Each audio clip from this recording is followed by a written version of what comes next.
আপনি কি জানেন পৃথিবীতে এমন একটি রহস্যময় পর্বত আছে যেখানে আজ পর্যন্ত কেউ সফলভাবে উঠতে পারেনি। উচ্চতায় এভারেস্টের তুলনায় কম হলেও রহস্য আর অলৌকিক ঘটনায় এটি ছাপিয়ে যায় যে কোনো পর্বতকে।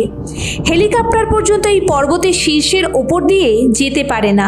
হ্যাঁ, কথা বলছি হিমালয়ের রহস্যময় কৈলাস পর্বতের। কৈলাস পর্বত হিন্দু ধর্মাবলম্বীদের কাছে মহাদেবের বাসস্থান, যেখানে শিব বিরাজমান। প্রতি বছর হাজার হাজার ভক্ত মানস সরোবরে এসে অনুভব করেন এক অলৌকিক ডমরুর ধ্বনি। তবে আশ্চর্যের বিষয় হলো, এত অগ্রগতির পরেও আজ পর্যন্ত কেউ কৈলাস পর্বতের শীর্ষে উঠতে পারেনি। যারা চেষ্টা করেছেন তারা কেউই আর জীবিত ফিরে আসেননি। কেবলমাত্র একজনের ভাগ্যেই ছিল ব্যতিক্রম। 1100 শতকে তিব্বতীয় বৌদ্ধ সন্ন্যাসী মিলারেপা।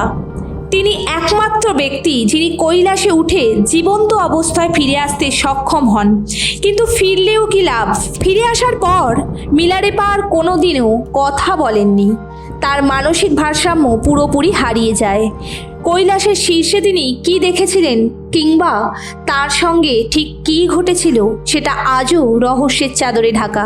কৈলাস পর্বত নিয়ে আরও অদ্ভুত রহস্য রয়েছে। এই পর্বত পৃথিবীর ঠিক কেন্দ্রস্থলে অবস্থিত। বলা হয় এটি পৃথিবীর আধ্যাত্মিক শক্তির মূল কেন্দ্র। হিন্দুদের পাশাপাশি বৌদ্ধ, জৈন এবং বন ধর্মেও এই পর্বতের গুরুত্ব অপরিসীম। মানুষ চাঁদেও পৌঁছে গেছে, কিন্তু কৈলাসের রহস্য আজও অধরা। কি সেই অদৃশ্য শক্তি যা মানুষকে কৈলাসের কাছে পৌঁছাতে বাধা দেয়? সত্যিই কি মহাদেবের অলৌকিক উপস্থিতি, নাকি এর পিছনে অন্য কোনো অজানা কারণ লুকিয়ে আছে? আপনার কি মনে হয় কমেন্টে জানান। ভিডিওটি ভালো লাগলে লাইক দিন, শেয়ার করুন বন্ধুদের সঙ্গে।